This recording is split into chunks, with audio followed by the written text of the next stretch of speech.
Hello friends, कैसे हैं आप सभी का हमारे चैनल एजुकेटर बूस्टर पे हार्दिक स्वागत है।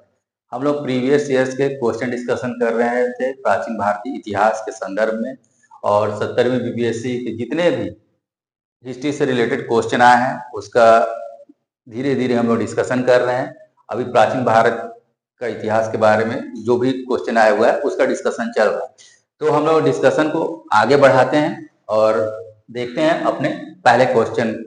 ठीक है, तो पहला क्वेश्चन आपको दिया हुआ है कि भारत में पहले साम्राज्य की स्थापना किस शासक के द्वारा की गई थी। तो आपसे पूछ रहा है कि पहला साम्राज्य जो बनाया था वो किस शासक ने बनाया था, किस राजा ने बनाया था। आपके पास ऑप्शन दिए हुए हैं, चंद्रगुप्त मौर्य पहला, अशोक, फिर कनिष्क, फिर चंद्रगुप्त द्वितीय, विक्रमादित्य, उपर्युक्त में से कोई नहीं या एक से अधिक। ठीक है, तो इस चीज को अभी देखते हैं। देखिए, इस प्रश्न का जो उत्तर है वो है चंद्रगुप्त मौर्य। चंद्रगुप्त मौर्य ने सबसे पहले पूरे भारत को एकीकृत करने का कार्य किया और इसने काफी बड़े क्षेत्र में अपने राज्य का विस्तार किया था।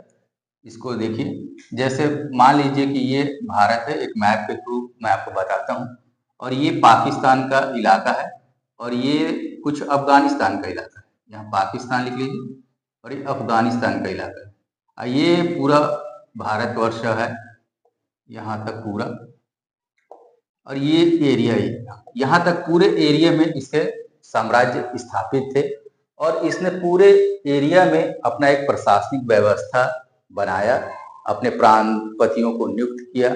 इस तरह से शासन प्रशासन ये अपने चला रहे थे।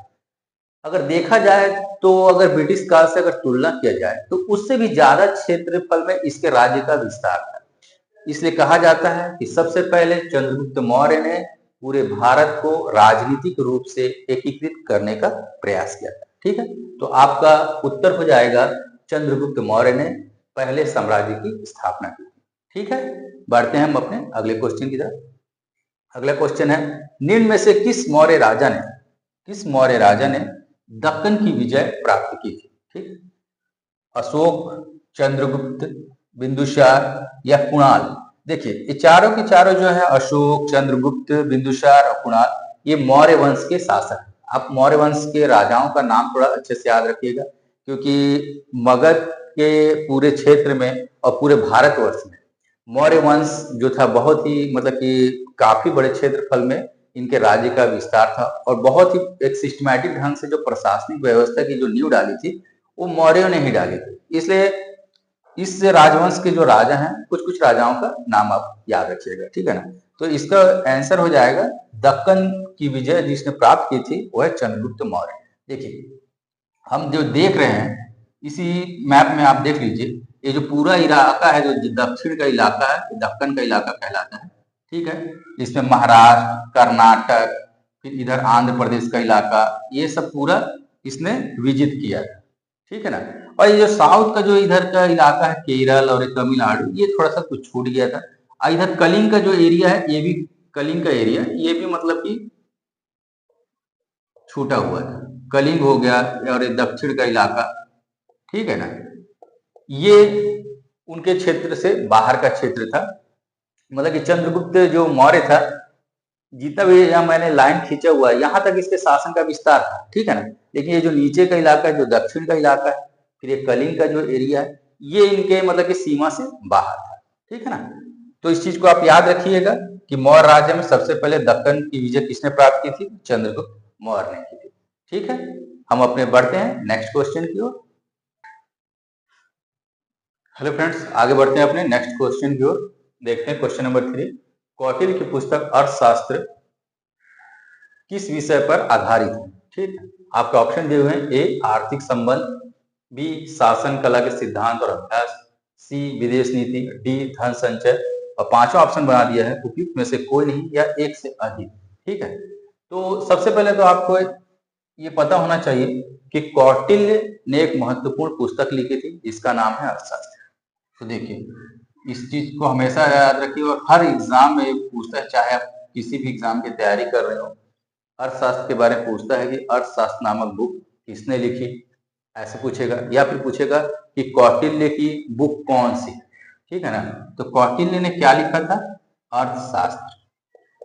ठीक, ये बुक थी, नाम है अर्थशास्त्र। ऐसा लगेगा कि इकोनॉमी के बारे में बता रहे, लेकिन ये विशुद्ध रूप से राजनीति पर आधारित बुक थी। किस चीज पे? राजनीति पर आधारित बुक है, ये आधारित बुक है। ठीक है। अब देखिए, अर्थशास्त्र में राजनीति के बारे में चर्चा किया गया। तो राजनीति में क्या है? उस दौर के शासन प्रशासन, यानी मौर्य काल के शासन प्रशासन, उनके मतलब कि नगर की व्यवस्था में शासन प्रशासन कैसे चलता था, फिर उनके जितने प्रांत जो थे वहां पर शासन प्रशासन कैसे चलता था, कर की प्रणाली कैसी थी, इस तरह की सारी चीजें इसमें है। साथ ही साथ ये मुख्य रूप से राजनीति पर आधारित है। विदेश नीति की भी चर्चा की गई है इसमें। ठीक है, विदेशों से कैसे संबंध होने चाहिए, दूसरे देशों से मतलब कि कोई दूत आया है उनके दरबार में, फिर हमारा दूत उनके दरबार में भेजना है, तो विदेश नीति मतलब कि उनकी एक अच्छी थी। और विदेश नीति के बारे में भी चर्चा की गई। कुछ चर्चा कृषि के बारे में, कुछ चर्चा शिल्पकारों के बारे में, मतलब कि धन संचय के बारे में, इस तरह से ओवरऑल चर्चा किया गया है। लेकिन जो मुख्य बुक मतलब कि कभी आ जाएगा तो राजनीति पर आधारित पुस्तक है, इस चीज को हमेशा ध्यान रखिएगा। ठीक है, लेकिन कुछ कुछ चर्चा विदेश नीति, धन संचय और मतलब कि इस तरह की चीजों के बारे में दिया गया है। तो हम देखते हैं कि इसमें क्या पूछ रहा है। कौटिल्य की पुस्तक अर्थशास्त्र किस विषय पर आधारित है? तो देखिए, सबसे पहले शासन कला के सिद्धांत और अभ्यास, तो ये आपका तो आंसर होगा। ठीक है, अगला विदेश नीति, ये भी होगा। दो आपको मिल गए। ठीक है, दो जब मिल गए हैं तो देखिए, दो ऑप्शन मिलने के बाद क्या जाएगा हमारा उत्तर? एक से अधिक। ठीक है ना, इस चीज को, तो हमारा उत्तर हो गया एक से अधिक। लेकिन कभी आ जाए कि कृषि के बारे में या फिर कुछ व्यापार की गतिविधियों के बारे में भी चर्चा किया गया है कि नहीं किया गया, तो कुछ चर्चाएं उसमें इन सभी बिंदुओं को लेकर की गई है। कृषि कैसी होनी चाहिए, व्यापार कैसा होना चाहिए, ठीक है, इस तरह की वाणिज्यिक गतिविधियों के बारे में भी अर्थशास्त्र में कही गई है बात। लेकिन विदेश नीति, शासन की प्रणाली, ये मुख्य बिंदु था। ठीक है, तो देखिए यहां से दो चीजें मिल गई, शासन कला के सिद्धांत और अभ्यास, और दूसरा मिल गया विदेश नीति। तो दो ऑप्शन हमको मिल गए, तो हमारा उत्तर जाएगा एक से अधिक। ठीक है, ऑप्शन नंबर ई। ठीक है, बढ़ते हैं अपने अगले क्वेश्चन की ओर, देखते हैं। सैंड्रोकोटस से चंद्रगुप्त मौर्य की पहचान किसने की? अब यहां से देखिए, एक क्वेश्चन से कई क्वेश्चन बनते हैं, मैं पहले भी आपसे कह चुका था। आपसे देखिए, यहां पूछ रहा है कि सैंड्रोकोटस से चंद्रगुप्त मौर्य की पहचान किसने की थी। ठीक है, तो डायरेक्ट फैक्ट पूछ दिया है कि किसने किया है, तो इसका आंसर है विलियम जोन्स। तो विलियम जोन्स ने चंद्रगुप्त मौर्य की पहचान सैंडोकोटस से की है। सैंडोकोटस कहने का मतलब एक यूनानी वर्ड है। यूनान के जो विद्वान थे उस समय, उन्होंने चंद्रगुप्त मौर्य के लिए एक शब्द यूज किया था, सैंडोकोटस। यानी यूनान के लोग इसको सैंडोकोटस के नाम से जानते थे, न कि चंद्रगुप्त मौर्य के नाम से जानते थे। वहां की किताबों, प्राचीन किताबों का आप अध्ययन करिएगा तो वहां सैंडोकोटस लिखा मिलेगा। ठीक है, तो इसकी पहचान सर्वप्रथम मतलब कि अध्ययन करने के दौरान इसकी पहचान विलियम जोन्स ने की, और उन्होंने कहा कि जो हम भारतवर्ष में चंद्रगुप्त मौर्य कह के पुकार रहे हैं जिस राजा को, यूनानी लोग उस राजा को सैंडोकोटस के नाम से जानते थे। ठीक है, ये चीज क्लियर हो गया। देखिए, तो कभी क्वेश्चन आपसे ये पूछ भी देगा ना कि चंद्रगुप्त मौर्य को यूनानी क्या कहकर पुकारते थे, तो ऑप्शन दे देगा सैंडोकोटस, अमित्रचेटस, इस तरह से कुछ मिला करके दे देगा, डाइमेकस, कुछ मिला करके आपको दे देगा। तो देखिए, क्वेश्चन इधर से पूछे चाहे इधर से पूछे, आपको हर चीज के लिए तैयार रहना चाहिए। पूछ दिया कि चंद्रगुप्त मौर्य को यूनानी क्या कहकर पुकारते थे, तो सैंडोकोटस कहकर पुकारते थे। ठीक है, इस चीज को ध्यान रखिएगा। तो सैंडोकोटस से चंद्रगुप्त मौर्य की पहचान किसने की है? उसका नाम है विलियम जोन्स। ठीक है, याद रखिएगा, अपने कॉपी में नोट करते रहिएगा। बढ़ते हैं अपने नेक्स्ट क्वेश्चन की ओर।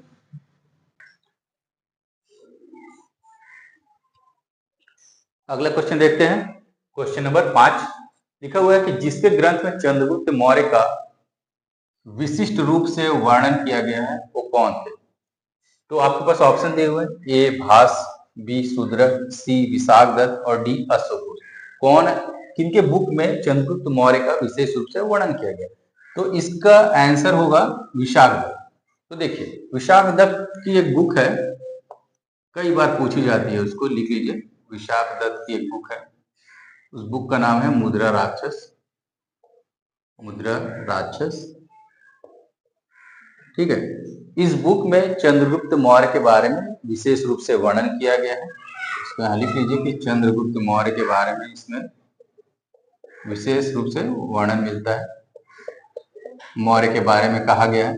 और इसमें इसके शासन प्रशासन के बारे में, पूरे उसकी नीतियों के बारे में, ये सब भी विशद रूप से इसी में मिलता है।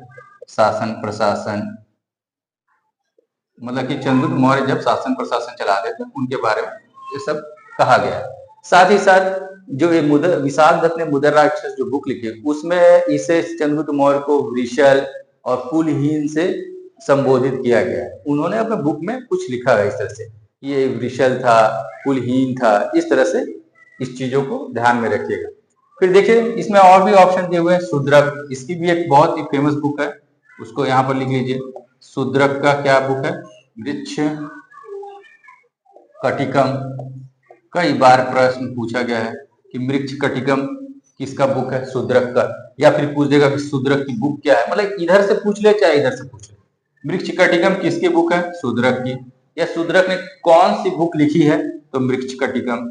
इस तरह से चीजों को आप याद करें, ठीक है ना। फिर इसमें एक और है अश्वघोष। देखिए अश्वघोष, अश्वघोष इनके द्वारा लिखी गई बुक भी बहुत आती है, बुद्ध चरितम।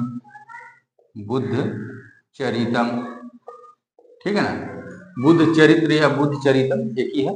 तो अश्वघोष ने कौन सा बुक लिखा है? बुद्ध चरितम। या क्वेश्चन घुमा के दे देगा कि बुद्ध चरित्र जो है किसकी रचना है? तो अश्वघोष की। यानी दोनों तरफ से आप चीजों को याद रखें, ठीक है ना। और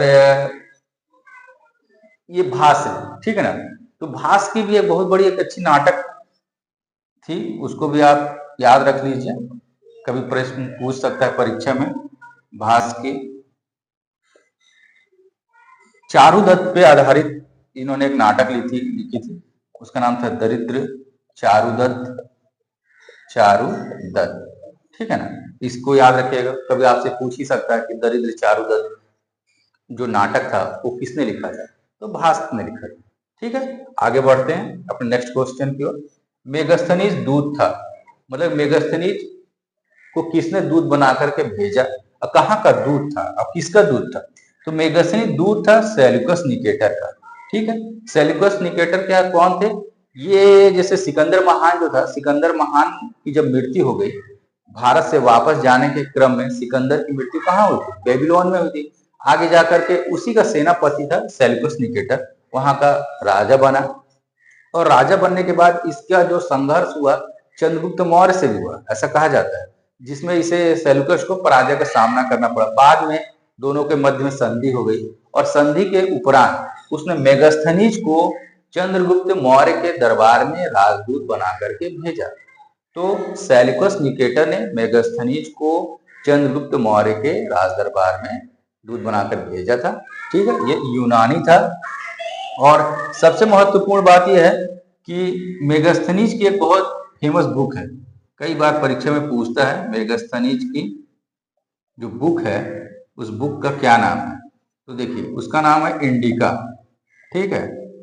इंडिका याद रखिएगा, मेगास्थनीज के बुक का क्या नाम है? इंडिका। कई बार पूछता है, आप किसी भी एग्जाम में चले जाइए, चाहे पीसीएस लेवल का एग्जाम में चले जाइए, रेलवे के एग्जाम में चले जाइए, एसएससी के एग्जाम में, कई बार आपको क्वेश्चन बैंक में ये क्वेश्चन मिलेगा कि इंडिका किसकी रचना है? मेगास्थनीज की। मेगास्थनीज के बुक का क्या नाम है? इंडिका नाम है, ठीक है।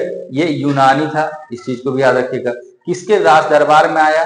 तो चंद्रगुप्त मौर्य के राज दरबार में आया, ठीक है। आगे बढ़ते हैं अपने नेक्स्ट क्वेश्चन की ओर, ठीक। हेलो फ्रेंड्स, अपने नेक्स्ट क्वेश्चन की ओर हम लोग आगे बढ़ते हैं। देखते हैं अगला क्वेश्चन, क्वेश्चन नंबर 7। मेगास्थनीज ने भारतीय समाज को कितनी श्रेणियों में विभाजित किया? ठीक है, ऑप्शन दिए हुए 4, 5, 6 और 7। हमने कहा कि मेगास्थनीज चंद्रगुप्त मौर्य के राज दरबार में आया और वहां काफी समय तक रहा, और रहने के दौरान उसने भारत के सामाजिक परंपराओं, रीति रिवाजों, इन सभी चीजों को देखा। उसी के आधार पर उसने अपने बुक में ये बताया है कि भारतीय समाज जो था कितनी श्रेणियों में विभाजित था? 7 श्रेणियों में विभाजित था। ये मेगास्थनीज कहता है अपने बुक में, जितना उसने समझा, सोचा और उस समय के वातावरण को देखा। ठीक है, तो क्या क्या श्रेणी में उसने 7 श्रेणी में विभाजित किया था, उस चीज को देख लीजिए। पहला कहता है यहाँ दार्शनिक लोग रहा करते थे। ठीक है भाई, रहते थे। दूसरा, कृषक भी यहाँ रहा करते थे, ये भी सही है भाई। तीसरा बोलता है कि यहाँ पशुपालक लोग रहते हैं, पशुपालन का काम करते हैं, पशुपालक समुदाय के लोग रहते हैं। शिल्पकार भी यहाँ रहा करते थे, शिल्पकार। ठीक है, ये भी, इसके बारे में भी उसने कहा। पांचवा वो कहता है कि यहाँ योद्धा रहते थे। ठीक है। छठवां बोलता है यहाँ निरीक्षक रहते थे, जो नगर का प्रशासन देखते थे। ठीक है। और सातवां कहता है मंत्री का भी एक वर्ग बना हुआ था, मंत्री भी यहाँ रहा करते थे। देखिए, सातों के नाम है, कभी भी कुछ क्वेश्चन मिक्सिंग करके आपको दे देगा, एक रीडिंग देकर निकल जाइए। दार्शनिक, कृषक, पशुपालक, शिल्पकार, योद्धा, निरीक्षक और मंत्री, 7 श्रेणियों में उसने विभाजित किया था। और दूसरी बात यह है कि मेगास्थनीज जो था, दास प्रथा के बारे में कुछ नहीं कहा था, जबकि मौर्य काल में दास प्रथा विद्यमान थी। इस चीज को हमेशा याद रखिए, कभी आ जाएगा क्वेश्चन में, मौर्य काल में क्या दास प्रथा विद्यमान थी? तो हाँ, मौर्य काल में दास प्रथा विद्यमान थी, परंतु मेगास्थनीज ने इसके बारे में अपने किताब में कहीं भी चर्चा नहीं की थी। उसके अनुसार दास प्रथा वहां नहीं थी। तो मेगास्थनीज ने दास प्रथा के बारे में कोई भी चर्चा नहीं की। इस चीज को हिंट देकर मैं बता दे रहा हूं, याद रखिएगा। ठीक है, बढ़ते हैं हम अपने अगले क्वेश्चन की ओर। कौटिल्य के अर्थशास्त्र में किस पहलू पर प्रकाश डाला गया? देखिए, क्वेश्चन का रिपीटेशन होगी, बीपीएससी में कई बार ऐसा होता है, या फिर बहुत से एग्जाम में ऐसा होते हैं, यूपी पीसीएस के एग्जाम में भी होते हैं, कि विगत वर्षों के क्वेश्चन भी आ जाते हैं, थोड़ा सा चेंजिंग के साथ, लेकिन आते जरूर है। ठीक है, तो यहाँ देखिए, कौटिल्य के अर्थशास्त्र में किस पहलू पर प्रकाश डाला गया? मैंने अभी अपने चर्चा में बताया था कि किस पे आधारित है, राजनीति पे आधारित है, प्रशासन पे आधारित है। तो खोजते हैं अपना ऑप्शन, पहला आर्थिक जीवन, बी राजनीतिक नीतियां, सी धार्मिक जीवन और डी सामाजिक जीवन। तो किस पे आधारित था? राजनीतिक नीतियां, राजनीतिक पहलू पे आधारित था कौटिल्य का अर्थशास्त्र, जिसमें विशद रूप से वहां के शासन प्रशासन के बारे में, उस टाइम के बारे में, मतलब शासन प्रशासन किस तरह से होते थे उसके बारे में विशद रूप से उसने चर्चा की थी अपने बुक अर्थशास्त्र में। ठीक है, इतना याद रख कर लीजिए, क्वेश्चन में नोट डाउन कर लीजिए। ठीक है, हम आगे बढ़ते हैं अपने नेक्स्ट क्वेश्चन की ओर। ठीक है फ्रेंड्स, अगला क्वेश्चन देखते हैं, क्वेश्चन नंबर 9 आपके पास है। किस अभिलेख में कलिंग विजय का वर्णन है? आपसे कलिंग विजय के बारे में पूछ रहा है कि किस अभिलेख में कलिंग विजय के बारे में वर्णन किया गया है। पहला ऑप्शन है ए मास्की अभिलेख, दूसरा ऑप्शन है रुद्रदामन का अभिलेख, तीसरा ऑप्शन है जूनागढ़ अभिलेख, चौथा है हाथी गुफा अभिलेख और पांचवा है इनमें से कोई नहीं है, एक से। आपकी जानकारी के लिए मैं बता दूं कि कलिंग विजय का वर्णन इसमें से किसी में भी, जो कलिंग विजय का वर्णन है अशोक के 13वें शिलालेख में कलिंग विजय का वर्णन किया गया। इस चीज को अच्छे से याद कर लीजिए, अशोक के 13वें शिलालेख में कलिंग विजय का वर्णन मिलता है। इससे हमारा ऑप्शन क्या बनेगा? उपयुक्त में से कोई, तो ऑप्शन हो जाएगा ई। ठीक है, ये पांचवा ऑप्शन आंसर होगा। और कलिंग विजय के बारे में और जान लीजिए, जो कलिंग का अभियान अशोक ने किया था वो कब किया था? आप सबको पता होगा, 261 ईसा पूर्व में अशोक ने कलिंग का अभियान किया था, कलिंग विजय की थी। कलिंग की राजधानी क्या थी? तोसरी, उस पर उसने अपना अधिकार किया। कलिंग में जब ऐसा इतिहास कर बताते हैं या उसके साक्ष्यों से पता चलता है कि कलिंग युद्ध के दौरान लाखों लोग, मतलब कि हताहत हुए, लाखों लोगों की मृत्यु हुई। उसके बाद अशोक का हृदय परिवर्तन हुआ और अशोक बौद्ध धर्म की ओर अग्रसित हुआ। बौद्ध धर्म आगे चल के उसने अपना लिया। बौद्ध धर्म के प्रचार प्रसार में उसने बहुत महत्वपूर्ण योगदान दिया। ठीक है, इतना आप इस चीज याद रखिए। और आप एक चीज और याद रखिए इससे, देखिए मास्की अभिलेख के बारे में। मास्की अभिलेख के बारे में क्या है? ये कर्नाटक में है। मास्की अभिलेख जो है कर्नाटक के रायचूर जिले में, ठीक है ना। और कभी आपसे पूछ सकता है, कभी राज्य के बारे में पूछ सकता है, अच्छा ये मास्की अभिलेख किस राज्य में अवस्थित है? तो कर्नाटक के रायचूर में अवस्थित है। रायचूर एक जिला है वहां, ठीक है, रायचूर डिस्ट्रिक्ट में अवस्थित है। और इसके बारे में तो पहले भी अब डिस्कशन हो चुका है। हाथी गुम्फा अभिलेख ये कहाँ है? उड़ीसा में अवस्थित है, ठीक है। उड़ीसा के मतलब कि ये गिरनार मतलब कि भुवनेश्वर जो क्षेत्र है उसके पास ही हाथी गुफा अभिलेख प्राप्त होता है। सबसे बड़ी महत्वपूर्ण विशेषता यह है कि हाथी गुफा अभिलेख से हमें जानकारी क्या मिलती है। तो हमने पहले भी क्वेश्चन के थ्रू इसको देखा है कि चेदी राजवंश के जो राजा थे, चेदी राजा खारवेल के बारे में विस्तृत जानकारी एकमात्र जहां से प्राप्त होती है वो है हाथी गुम्फा अभिलेख। इसको आप नोट डाउन कर लीजिएगा, कई बार परीक्षा में पूछता है कि हाथी गुम्फा अभिलेख से किस राजा के बारे में जानकारी मिलती है, वो है खारवेल। ठीक, बढ़ते हैं अपने नेक्स्ट क्वेश्चन की ओर। देखिए क्वेश्चन नंबर 10 है, निम्न में से कौन सा क्षेत्र अशोक के साम्राज्य में समृद्ध है? मौर्य जो डायनेस्टी है बहुत बड़े एरिया में फैला हुआ है, ठीक है। तो पहले भी चर्चा किया जा चुका है कि अफगानिस्तान, पाकिस्तान और भारत के बहुत बड़े क्षेत्र में मौर्य जो डायनेस्टी है वो फैली हुई थी। ये पूछ रहा है कि अशोक का क्षेत्र, अशोक मतलब कि अशोक के साम्राज्य में सम्मिलित है। तो अफगानिस्तान का एरिया उनके जब में था, बिहार था, कलिंग था, श्रीलंका उनके क्षेत्र में नहीं। इसको एक मैप, छोटे मैप से भी समझिए। ये देखिए भारतवर्ष हो गया, ये आपका श्रीलंका रीजन हो गया, ठीक है। ये आपके पाकिस्तान का एरिया हो गया और ये थोड़ा सा अफगानिस्तान का एरिया हो गया, ठीक है। तो देखिए यहाँ लिख देते हैं आपको समझाने के लिए। अफगानिस्तान ये हो गया आपका पाकिस्तान और ये आपका भारतवर्ष, ठीक। और ये एक एरिया हो गया कलिंग, ठीक है। तो देखिए कहा यह जाता है कि चंद्रगुप्त मौर्य ने ये पूरा भारत, पाकिस्तान, अफगानिस्तान इस पूरे क्षेत्र में अपनी सीमा का विस्तार किया था, ठीक। आगे चल के उसके उत्तराधिकारी बिंदुसार हुए, फिर कौन हुए? अशोक हुए। इन्होंने उसे बना करके रखा, ठीक। और अशोक ने एकमात्र अभियान किया या जीत हासिल की कलिंग पर, ठीक है। कलिंग विजय अशोक ने प्राप्त की। बाकी जो क्षेत्र है वो चंद्रगुप्त मौर्य के द्वारा जीता गया। अरे ये जो दक्षिण का जो एरिया है ये इनके जद में नहीं था, ये इनके साम्राज्य का हिस्सा नहीं था। इस चीज को थोड़ा सा ध्यान रखिएगा। थोड़ा सा केरल का एरिया, थोड़ा सा तमिलनाडु का ये एरिया, कर्नाटक का पूरा एरिया उनके सल्तनत का हिस्सा था।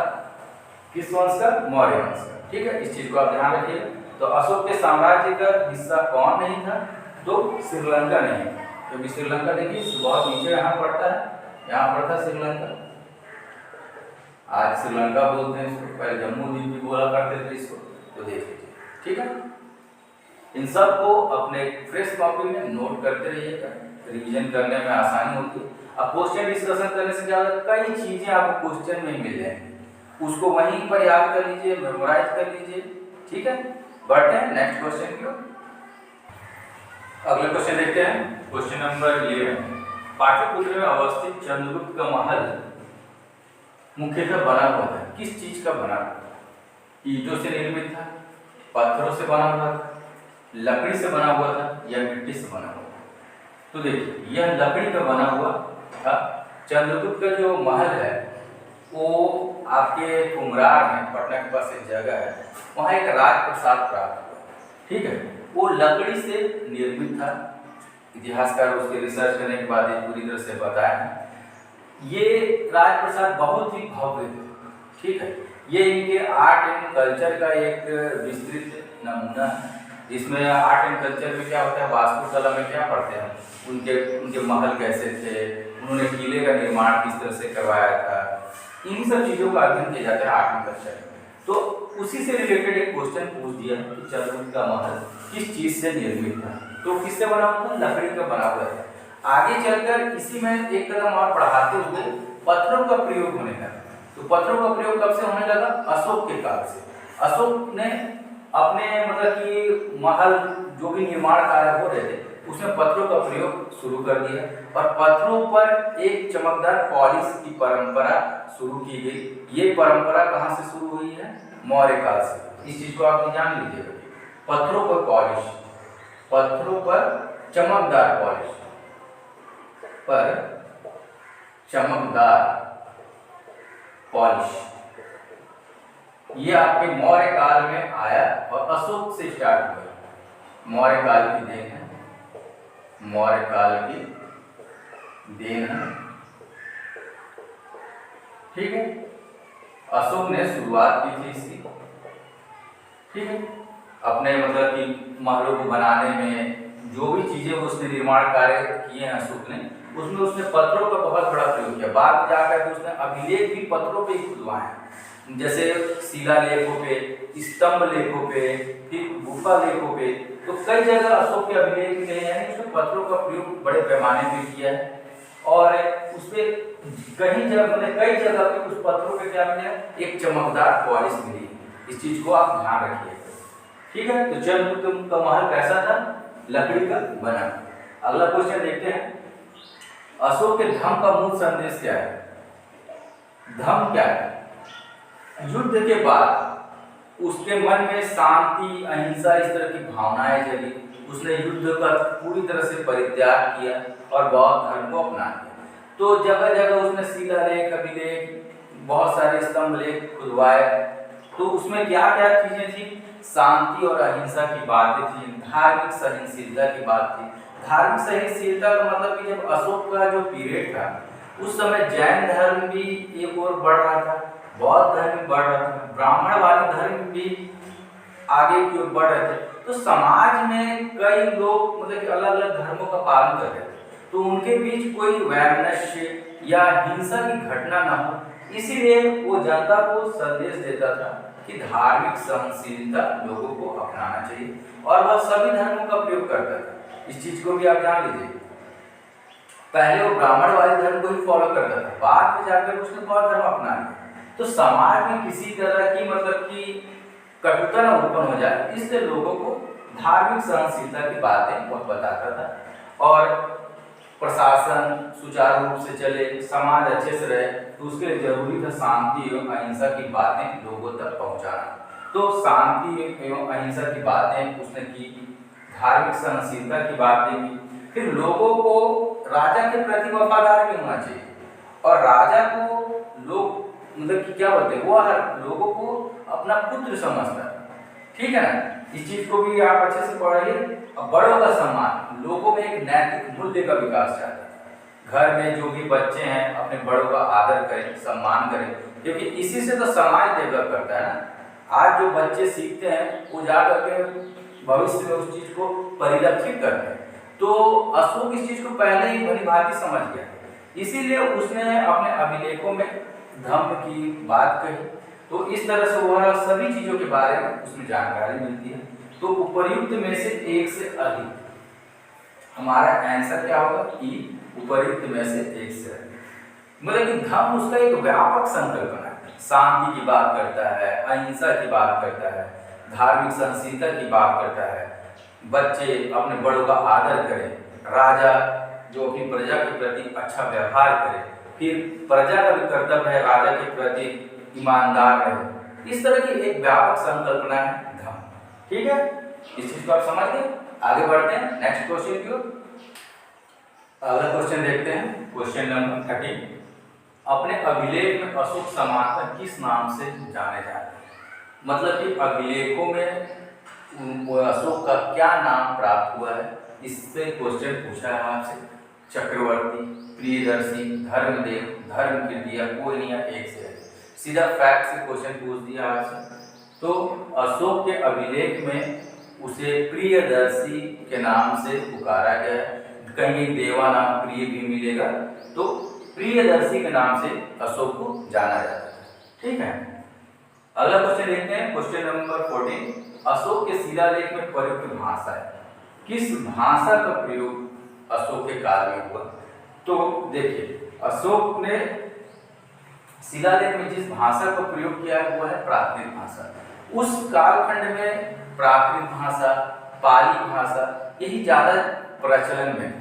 तो उसने जो एक सरल भाषा का जो यूज किया, जो जनमानस इसको समझ सके, वो था प्राकृत भाषा। तो उसने अपने शिलालेखों में प्राकृत भाषा का उपयोग किया है, ठीक है।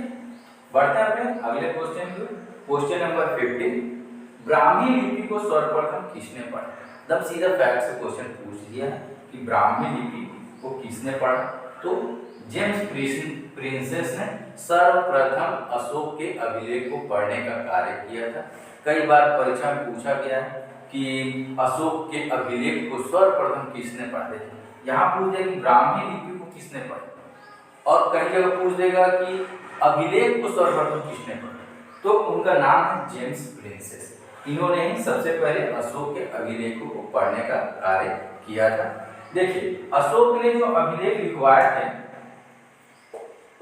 अशोक के अभिलेख जो है वो जो इसने 3 लिपियों का प्रयोग किया था। ब्राह्मी लिपि, दूसरा खरोष्ठी, ठीक, और अरामाइक लिपि, ठीक है। इस चीज का ध्यान लीजिए। तो ब्राह्मी लिपि जो है ना, भारत के क्षेत्रों में जो अशोक के ज्यादातर अभिलेख प्राप्त हुए हैं वो ब्राह्मी लिपि में प्राप्त हुए हैं। तो यहाँ भारत लिख दीजिए समझने के लिए, ठीक है। और खरोष्ठी लिपि ज्यादातर पाकिस्तान के क्षेत्रों में प्राप्त हुई, ठीक है, जैसे शहबाजगढ़ी, मानसेरा, इस एरिया में। तो यहाँ लिख दीजिए पाकिस्तान, ठीक। और ये जो अरामाइक है ना, ये थोड़ा अफगानिस्तान के उस तरफ के एरिया में कहीं कहीं आपको ये दिखाई पड़ेगा, कहीं कहीं मिलेगा, ठीक है। तो ब्राह्मी लिपि, खरोष्ठी, अरामाइक, ज्यादातर आप इन दोनों को थोड़ा सा अच्छे से ध्यान रखिएगा कि ब्राह्मी लिपि कहाँ मिलती है, भारत के क्षेत्र में मिलती है, और खरोष्ठी कहाँ मिलती है, पाकिस्तान के एरिया में मिलती है। इससे क्वेश्चन कई बार पूछता है, ठीक है। तो ब्राह्मी लिपि को सर्वप्रथम पढ़ने का कार्य किसने किया? जेम्स प्रिंसेस, ठीक है। बढ़ते हैं हम अपने अगले क्वेश्चन की तरफ। अगला क्वेश्चन देखते हैं, क्वेश्चन नंबर 16 है, प्राचीन भारत में निम्नलिखित में से कौन सी लिपि दाएं से बाईं ओर लिखी जाती है? देखिए अभी 3 लिपि का मैंने जिक्र किया था, कौन कौन सी? ब्राह्मी, खरोष्ठी और अरामाइक। उसी में से क्वेश्चन पूछ दिया आपको कि कौन सी लिपि दाएं से बाईं ओर लिखी जाती है। मान लीजिए ये आपका दायां है और ये बायां है, ठीक है। तो बोल रहा है कि यहां से शुरू करके इस तरफ की ओर बढ़ना है, ठीक है, दायां से बायां। तो कौन सी लिपि? तो वह लिपि है खरोष्ठी, ठीक है। तो अब खरोष्ठी लिपि कहाँ मिली है? अभी कुछ देर पहले हमने एक क्वेश्चन में डिस्कशन किया कि पाकिस्तान के एरिया में अशोक के जो अभिलेख मिले हैं वो खरोष्ठी लिपि में है। और खरोष्ठी लिपि लिखी कैसे जाती थी? दाएं से चल करके बाईं ओर लिखी जाती थी, ठीक है। तो इसका आंसर क्या है? खरोष्ठी लिपि, ठीक। अगला क्वेश्चन बढ़ते हैं, क्वेश्चन नंबर 17।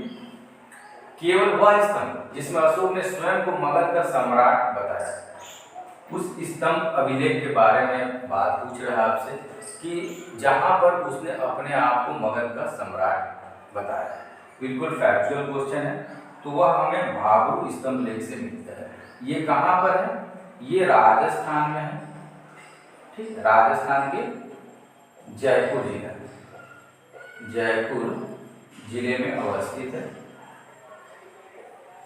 भाभू स्तंभ लेख, ठीक है। साथ ही साथ इस स्तंभ से, भाभू स्तंभ लेख से उसके बौद्ध होने के बारे में भी पता चलता है कि वह बौद्ध धर्म में आस्था रखता था और बौद्ध धर्म के प्रचार प्रसार के लिए उसने कार्य किया, यानी बौद्ध धर्मावलंबी।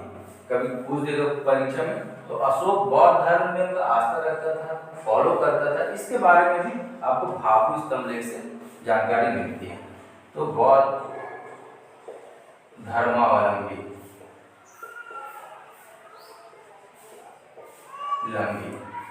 इस चीज को भी याद रखिएगा, ठीक है। कि बौद्ध धर्म अपना चुका था, बौद्ध धर्म में विश्वास करता था। कहाँ से पता चला था? भाभू स्तंभ लेख से। 2 चीजें पता चली, मगध का सम्राट है प्लस बौद्ध धर्म में आस्था रखता है, ठीक है। अगले क्वेश्चन की ओर बढ़ते हैं। अगला क्वेश्चन देखते हैं, क्वेश्चन नंबर 18। अभिलेख जिससे यह प्रमाणित होता है कि चंद्रगुप्त का प्रभाव पश्चिम भारत पर था, ठीक है। आपसे पूछ रहा है कि ऐसा कौन सा अभिलेख है जिससे यह पता चलता है कि उसका प्रभाव पश्चिम भारत पे था? कलिंग शिलालेख, अशोक का गिरनार शिलालेख, रुद्रदाम का जूनागढ़, अशोक का सोपारा शिलालेख। तो आपका आंसर होगा रुद्रदामन का जूनागढ़ अभिलेख। ठीक है, ये आपका गुजरात रीजन हो गया। ठीक है, ये जूनागढ़ का एरिया है। ठीक है, तो रुद्रदामन का जूनागढ़ अभिलेख से ये पता चलता है कि चंद्रगुप्त का प्रभाव गुजरात इस एरिया में यानी पश्चिम भारत पे था। ठीक है, इस चीज को आप ध्यान रखिए। साथ ही साथ आप ये भी चीज याद रखिए कि रुद्रदामन के जूनागढ़ अभिलेख से बहुत सी चीजों के बारे में जानकारी होती है। जैसे कि चंद्रगुप्त का जो शासन व्यवस्था चल रहा है, तो इस एरिया में एक सुदर्शन झील का एक निर्माण किया गया था। उस समय यहाँ के प्रांतपति बोल लीजिए या गवर्नर बोल लीजिए, पुष्य गुप्त थे। ठीक है ना, उसी ने यहाँ पर सुदर्शन झील का निर्माण करवाया था। तो ये किसके शासन काल में हुआ? चंद्रगुप्त मौर्य के काल में हुआ। तो पुष्य गुप्त ने क्या करवाया था? सुदर्शन झील का निर्माण करवाया। तो इस चीज को भी आप यहाँ से लिख लीजिए, कभी कभी परीक्षा में आता है चंद्रगुप्त मौर्य मतलब के शासन काल में,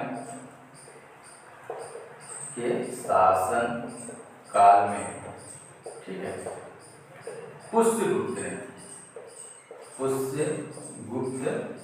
ने क्या कराया था? सुदर्शन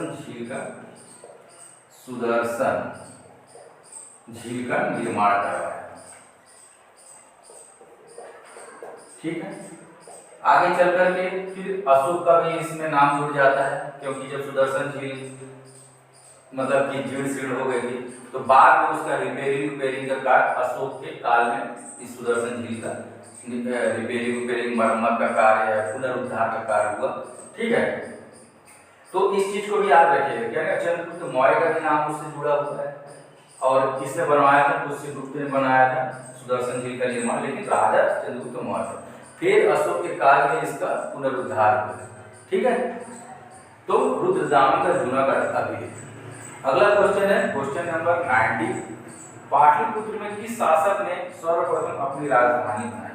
देखिए, अब देखिए सर्वप्रथम अपनी राजधानी बनाई है, ऑप्शन दे दिया है चंद्रगुप्त मौर्य, अशोक, चंद्रगुप्त विक्रमादित्य और कनिष्क। ठीक है, तो हमारा आंसर है चंद्रगुप्त मौर्य। पिछले डिस्कशन में क्वेश्चन में ही हमने पढ़ा था कि हर्यक वंश का एक राजा था उदयनी। सबसे पहले उसने पाटलिपुत्र को अपनी राजधानी बनाया था, उदयनी। ठीक है, पाटलिपुत्र को अपनी राजधानी बनाया था। ठीक, कब? हर्यक वंश का राजा था। किस वंश का राजा था? हर्यक वंश का राजा था। डिस्कशन हो चुका है। ठीक है, आगे चलते, क्योंकि यहाँ पर क्या है, 4 ही ऑप्शन में सर्वश्रेष्ठ ऑप्शन चुनना है। ठीक है, ये नहीं दिया है इस ऑप्शन में उदयनी। अगर उदयनी नाम रहता ना तो फिर उदयनी को टिक मार दे, एक उदयनी है नहीं, इसमें सिर्फ दे दिया है कि पाटलिपुत्र को किस शासक ने सर्वप्रथम राजधानी बनाया। तो इन 4 में सबसे पहले चंद्रगुप्त मौर्य ने पाटलिपुत्र को अपनी राजधानी बनाया। लेकिन आपको पता है कि हर्यक वंश मौर्य वंश से काफी पहले डेवलप हो चुका था। ठीक है, तो उसी का एक राजा था उदयनी, उसने पाटलिपुत्र को अपनी राजधानी सबसे पहले बनाया। ठीक है, और इस क्वेश्चन में चंद्रगुप्त मौर्य होंगे आंसर, क्योंकि इसी क्वेश्चन के थ्रू पूछ रहा है कि इनमें से कौन है, तो आपका आंसर होगा चंद्रगुप्त मौर्य। ठीक है, इस चीज को आप अच्छे से नोट डाउन कर लीजिए। ये जो पाटलिपुत्र को बनाने का मतलब कि उनका रीजन क्या हुआ करता था, जैसे पाटलिपुत्र का जो लोकेशन है ना, तो जैसे ये गंगा नदी इधर बह रही है। ठीक है, फिर इस ओर देखिएगा सोन नदी बहती है। ठीक, ठीक, आगे जाकर के इधर से पुल भी मिलती है फतुआ के पास। ठीक है, तो एक मतलब कि दुर्ग का काम करती है, मानी जल दुर्ग का काम। इधर से कोई आ नहीं सकता, इधर से कोई आ नहीं सकता, तो आगे जाकर के इधर से भी कोई एंट्री नहीं मार सकता इस एरिया, इस नगर में। तो एक अच्छा सुरक्षा के मतलब के दृष्टिकोण से ही पाटलिपुत्र को उन लोगों ने राजधानी के रूप में डेवलप किया था। ठीक है, इस चीज को आप ध्यान रखिएगा। बढ़ते हैं आगे अपने अगले क्वेश्चन की।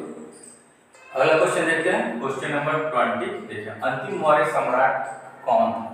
ठीक, तो देखिए फैक्चुअल क्वेश्चन हो गया। पहला ऑप्शन दिया जालौर, दूसरा अवंती वर्मा, तीसरा नंदी वर्धन और चौथा बृहद। तो हमारा आंसर हो जाएगा बृहद। ये मौर्य वंश का अंतिम राजा था। देखिए मौर्य वंश में क्या है, सबसे पहले चंद्रगुप्त मौर्य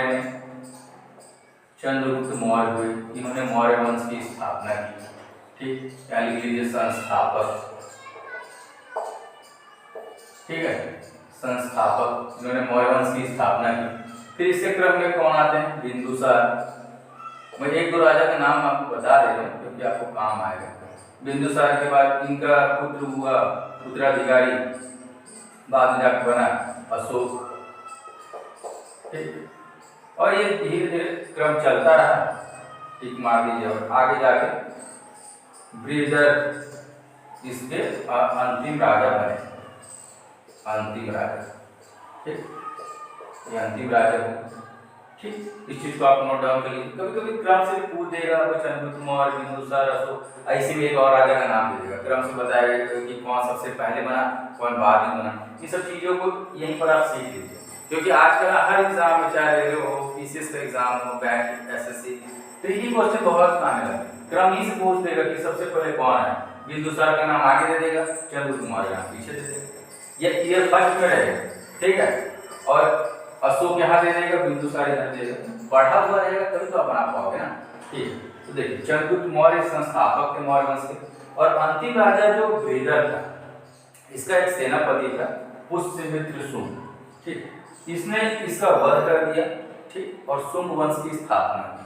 ठीक है, इसको यहीं पर लिख लीजिए, पुष्यमित्र शुंग, इसने वध कर दिया और शुंग वंश की स्थापना की।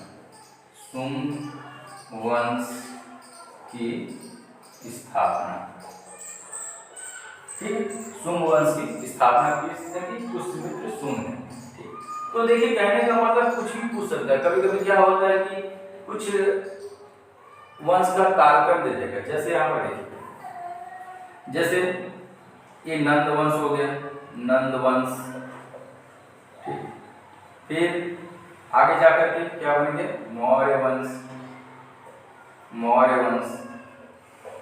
ठीक, ठीक है, नंद वंश, मौर्य वंश, फिर शुंग वंश, शुंग वंश। इस तरह से मतलब कि वंशों का अनुक्रम दे देगा आपको सजाने के लिए। किसी भी एग्जाम में आ सकता है, ऐसा कुछ नहीं है कि पीसीएस के लेवल का ठप्पा लगा हुआ कि वहीं इस तरह से मतलब कि एनालिटिकल क्वेश्चन पूछेंगे। कहीं भी आजकल हर एग्जाम का स्टैंडर्ड बढ़ता ही जा रहा है, चाहे वो रेलवे का हो, एसएससी को, चाहे पीसीएस लेवल के एग्जाम हो, यूपीएससी तो अपना लेवल बना के रखता है। लेकिन कहने का मतलब हर जगह अपना लेवल अब जीएस का बढ़ ही रहा है। तो कहने का मतलब जीएस एक अच्छे ब्रॉड रूप में तैयार कीजिए। ऐसा नहीं बस एक ही चीज आप याद करिए कि बृहदर इसका अंतिम सम्राट। थोड़ा इस रूप में भी इस चीजों को सीखने का प्रयास कीजिए। फिर देखिए इसको सजाने का क्रम कैसा है, इसको भी सीखिए, कैसे कालक्रम जा रहा है। कभी कभी देखिएगा विगत वर्ष के क्वेश्चन को कि क्रम से वंशों को मिलाने के लिए दे देता है। ठीक है, तो मैं आपको समझाने का एक प्रयास कर रहा हूँ कि ऐसे भी आता है कि नंद वंश, मौर्य वंश, शुंग वंश, इसको कालक्रम के अनुसार सजाइए। ठीक है, तो इस प्रश्न का उत्तर क्या हो गया? बृहदर। ठीक है, तो इसी तरह से आप हमारे चैनल से जुड़े रहिए। और हमारा वीडियो अगर आपको अच्छा लग रहा है तो वीडियो को लाइक कीजिए, शेयर कीजिए और हमारे चैनल को सब्सक्राइब कीजिए। और हमें जो भी चीज़ें अगर आपको कुछ कहना है वो हमारे कमेंट बॉक्स पे बोल सकते हैं, या फिर कुछ पूछ भी सकते हैं। कमेंट बॉक्स पे कमेंट कीजिए। Thank you very much.